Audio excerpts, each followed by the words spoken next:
Kong सीना वो page उठाती है जो नीचे गिरा हुआ था और वो कहती है, ये तो मैंने पहले कहीं देखी हुई है, आखिर ये है कौन। और जब वो फोटो देखती है तो वो थी हमारी लीना की। वो कहती है, ओ अच्छा याद आया मुझे, ये तो पॉन ड्यूक की बेटी है ना, और ये तो मेन ओरिजिनल स्टोरी की विलनेस थी, है ना।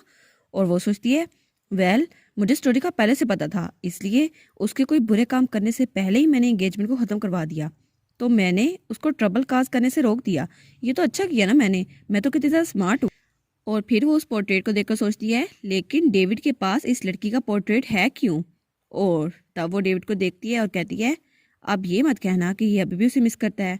लेकिन लीना पॉन्ड, वो तो स्टोरी में बाद में रीअपेयर नहीं हुई थी, तो अभी क्यों। और वो सोचती है, एक सेकंड रुको, अगर ओरिजिनल स्टोरी इतनी सिंपली एंड ना हुई हो तो, अगर बाद में भी डेविड उसको पसंद करता रहा हो तो क्या होगा। तो वो सोचती है, अगर ऐसा हुआ तो मेरा क्या होगा। और फिर वो कहती है, नहीं नहीं, ये बात तो इम्पॉसिबल है, ये बात तो सेंस बनाती ही नहीं है। और तब डेविड थोड़ा सा हिलता है और दो तीन और कागजात नीचे गिर जाती हैं। तो वो कहती है, क्या। और जब वो उन डॉक्यूमेंट्स को देखती है तो वो थोड़ा और ज़रा शौक होती है। और उसमें लिखा था कि प्रोफेसी वो गलत बयान हो गई है। तो वो कहती है, क्या प्रोफेसी, इसका मतलब है फ्यूचर प्रिडिक्ट करना। उसमें तो यही लिखा था कि एक सेंट आएगी हेवन से जो पूरी कंट्री में, नेशन में प्रोस्पेरिटी लाएगी।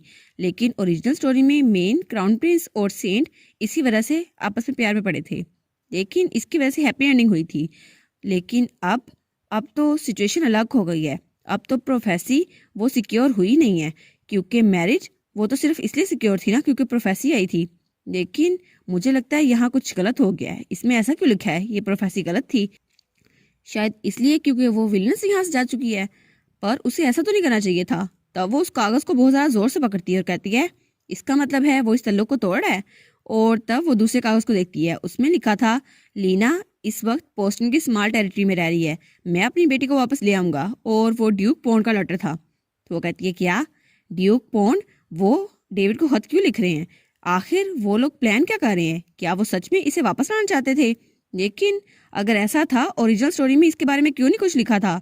तो तब वो स्माइल करते हुए कहती है, ऑलराइट, अगर मुझे पहले से पता है कि ओरिजिनल स्टोरी ऐसी होगी और मैंने उसके विलनेस को रोक भी दिया है, फिर भी एक विलनेस विलनेस ही रहेगी। और उसकी हिम्मत कैसे हुई एक मैरिड मैन को सिड्यूस करने की। हाँ, मुझे लगता है वो बहुत ज़रा बुरी है। जैसा ओरिजिनल स्टोरी में हुआ था वो उसको आल्टर करना चाहती है, लेकिन मैं ऐसा नहीं होने दूंगी। और वो कहती है, पोस्ट इन, हाँ, तो इसका मतलब है मुझे पोस्ट इन जाना होगा। इससे पहले कि वो लोमड़ी खुद डेविड तक पहुंचे, मुझे उस तक पहुंचना होगा ताकि मैं डेविड को उससे दूर रख सकूं। और उसके बाद सीन चलता है और हमें पोस्टिन में लेडी लॉर्ड का कैसल दिखाया रहता है। और वहाँ से हमारा हीरो गुजरा था। वो सोचता है, मैंने लीना को कह तो दिया है कि मैं इस जंग को रोक दूंगा, लेकिन मुझे ग्रैंडमा से भी बात करनी चाहिए। और ये तो एक टेरिटोरियल वार होगी, अगर ऐसा हुआ तो मेरे प्लान्स मैसअप हो जाएंगे। ऑफ कोर्स ये ग्रैंडमा की जगह है, लेकिन फिर भी उनकी मार्शल स्किल्स के अलावा वो ड्यूक से हार तो नहीं सकती, लेकिन इसकी वजह से बहुत ज़्यादा मसले हो जाएंगे।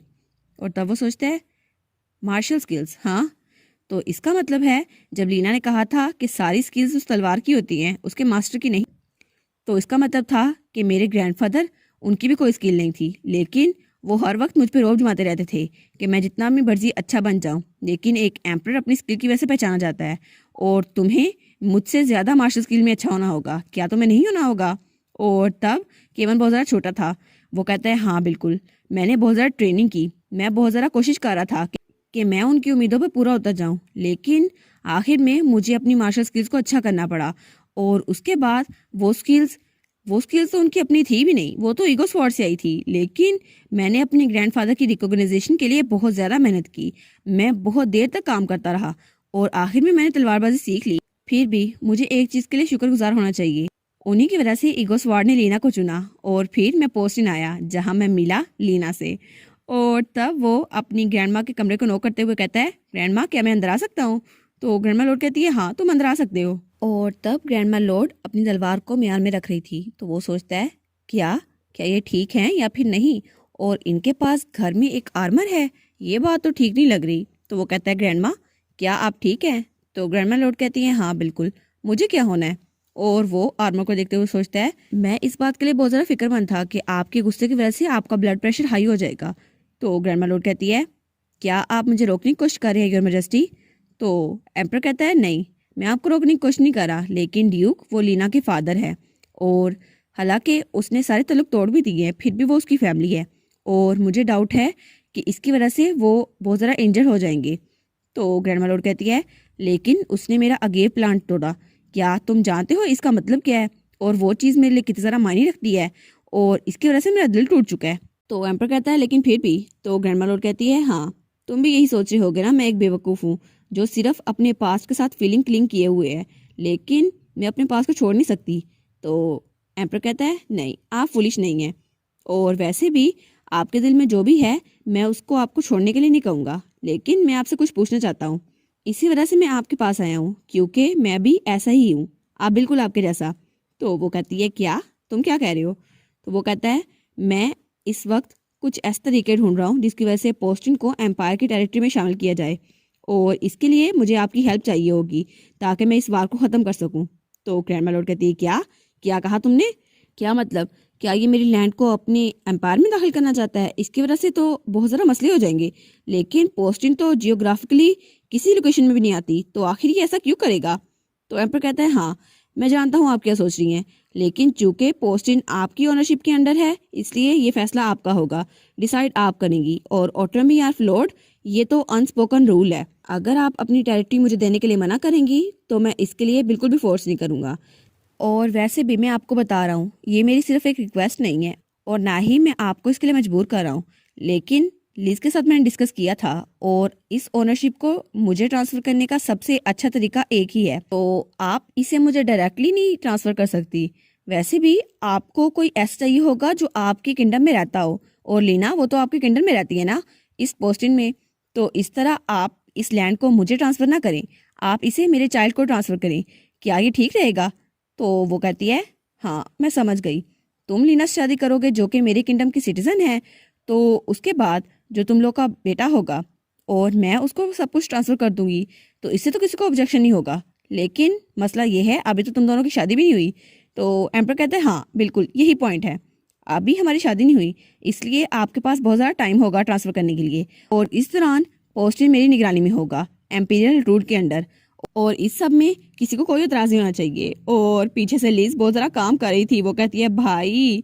तो एम्पर कहता है, लिज ने तो रॉयल कोर्ट को मैरिज नोटिस भी भेज दिया है, तो आपको फिक्र करने की ज़रूरत नहीं है, और अगर हम इस तरीके से ट्रांसफ़र करें ना टेरिटरी, तो इससे किसी को मसला नहीं होगा और कोई भी इसको अपोज नहीं कर पाएगा। तो ग्रैंडमा लॉर्ड कहती है, इसने ये बात करके मुझे अपनी याद दिला दी, मैं भी तो बिल्कुल ऐसी थी। तो वो कहती है, हाँ मैं समझ गई आपका प्लान योर मैजेस्टी, लेकिन आप इस सब के लिए लीना को कन्विंस कैसे करेंगे कि वो एम्पायर में आ जाए? तो लीना दूसरी तरफ खड़ी थी, वो कहती है, मेरे बारे में कौन बात कर रहा है? तो उसके सामने लुइस था, वो कहता है, आपको क्या हो गया मास्टर? तो एम्पर कहता है, नहीं ये डिसीजन सिर्फ लीना का होगा, अगर वो पोस्टिंग में रहना चाहती है तो यही ठीक है, वो यहीं पर रहेगी, लेकिन अगर वो मेरे साथ एम्पायर में रहना चाहती है तो कोई बात नहीं, ये फैसला भी उसका होगा। तो ग्रैंडमा लॉर्ड कहती है, लेकिन फिर भी एक एम्प्रेस वो एक अलग जगह पे कैसे रह सकती है कैपिटल के अलावा? तो वो सोचती है, जब पिछली बार हमारी बात हुई थी तो मैं सबकी खुशी देखना चाहती थी, लेकिन उसकी वजह से बहुत सारा सेक्रीफाइसेस हुई थी और मैं भी अपनी जगह को छोड़कर वहाँ चली गई थी, लेकिन आखिर में मुझे क्या मिला? कुछ भी नहीं। तब वो उसको देखकर कहती है, ठीक है जैसे तुम कहो, लेकिन मुझे लगता है रूल्स पहले कुछ और थे और इसके लिए मैं उसको फोर्स नहीं करूंगी, वो जहाँ रहना चाहेगी वो वहीं पर रहेगी, और एम्प्रेस होने का ये मतलब नहीं है कि उसे एम्पायर में रहना पड़े, अगर वो पोस्टिंग में रहना चाहती है तो वो पोस्टिंग में रहेगी। और वो कहती है, हाँ और लीना को फार्मिंग बहुत ज़्यादा पसंद है, इसलिए अगेव का भी बहुत अच्छे से ख्याल रखेगी वो। तो एम्पर कहता है, हाँ बिल्कुल वो इसका बहुत ज़्यादा अच्छे से ख्याल रखेगी, और मैं इस बात को बिल्कुल श्योर करूंगा कि पूरे एम्पायर में अगेव दोबारा से खिल पाए। और तब एम्पर कहता है, लीना के साथ मिलकर मैं इस बात की यकीन दहानी कराऊंगा कि पूरे एम्पायर में अगेव प्लांट हो। ऑफ कोर्स ग्रैंडमा आपकी ये बात ज़रूर पूरी होगी। तो ग्रैंडमा लॉर्ड अपनी तलवार को पकड़ते हुए सोचती है, मैं अपने पास के साथ बिल्कुल जुड़ी हुई थी, लेकिन मुझे लगता था ये मीनिंगलेस है, लेकिन मुझे लगता है कि चाहे हमारी अफेक्शन थी या नहीं, लेकिन हमारे चिल्ड्रन की वजह से और अब उनके चिल्ड्रन की वजह से हमारा एम्पायर बहुत ज़्यादा स्ट्रॉन्ग हो गया है, और मेरे सामने मेरा जो ग्रैंड चाइल्ड खड़ा है वो अब एम्पर है। तो वो कहती है, अब तुम इतनी मेहनत कर ही रहे हो योर मैजेस्टी, तो ठीक है मैं वार नहीं करूंगी, लेकिन अगर ड्यूक ने दोबारा ट्रबल काज की तो मैं प्रॉमिस नहीं कर सकती। तो एम्पर कहता है, थैंक यू ग्रैंडमा, आपने ही कहा बहुत ज़रा अच्छा होगा। तो ग्रैंडमा लॉर्ड कहती है, आप हैप्पी है ना योर मैजेस्टी तो आपको हैप्पी होना ही चाहिए। और उसके बाद हमें कोई बग्गी से उतरता हुआ दिखाया जाता है और कोई कहता है ड्यूक इस तरफ, और वो था हमारी लीना का डैड। वो कहता है क्या सच में ये सब कुछ लीना ने खुद उगाया? और उसके साथ ही लीना की नैनी खड़ी थी। वो कहती है हाँ बिल्कुल, उसने मुझे यही बताया। तो वो सिगार पीते हुए कहता है लीना मेरी बेटी है, उसको मैंने नोबल लेडी के अलावा कोई काम नहीं सिखाया, तो वो ऐसा कैसे कर सकती है? तो वो फार्मिंग कैसे सीख सकती है? और उसको तो कुछ आता भी नहीं है, और फिर भी उसने इतनी ज़रा फार्मिंग की और इतने सालों तक अकेली रहती रही, आखिर ये पॉसिबल कैसे है? तो नैनी कहती है हाँ बिल्कुल, मुझे भी इस बात पे यकीन नहीं आया था। मैंने उसे कन्फ्रंट किया लेकिन वो गुस्सा हो गई और उसने मुझे बाहर निकाल दिया। और मुझे लगता है ये सारा कुछ उस लॉर्ड की वजह से हुआ है, ये उसकी इन्फ्लुएंस थी। और वो इतनी लो रैंक नहीं है, लेकिन ऐसा लगता है वो बहुत ज़रा खतरनाक है। तो लीना का डैड वो कहता है इस सब के लिए मुझे कुछ करना ही होगा। मुझे लगता है यहाँ की लॉर्ड बहुत ज़्यादा जिद्दी है, लेकिन मुझे रॉयल पैलेस वापस जाने से पहले इस मसले को फिक्स करना ही होगा। और मुझे लीना को भी समझाना होगा, क्या पता वो भी कांग सीना की तरह प्रिंस डेविड को नाराज कर दे और वो उसे दोबारा निकाल दे। इसके लिए मुझे उसे कुछ ट्रेन करना होगा ताकि वो वापस जाने की जल्दी करे और वहां जाके कुछ गलत ना करे। तब वो अपने हाथ में सिगार को देखते और कहता है हाँ मुझे कुछ ऐसा करना होगा जिसकी वजह से वो टूट जाए।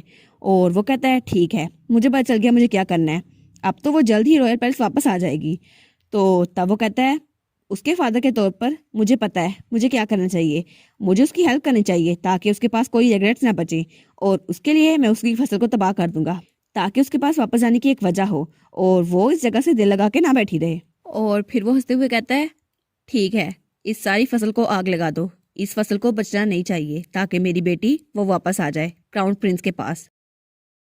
और इसी के साथ ये वाला पार्ट यहाँ पर ख़त्म। तो आप लोग बताइएगा आपको ये पार्ट कैसा लगा। प्लीज़ लाइक करिएगा, कमेंट करिएगा और शेयर करिएगा। और जो न्यू व्यूवर्स हैं काइंडली वो चैनल को सब्सक्राइब कर दें। और पिछली वीडियोस का लिंक आपकी स्क्रीन पर नज़र आ रहा होगा, तो काइंडली उनको भी चेकआउट कर लें। Thank you so much.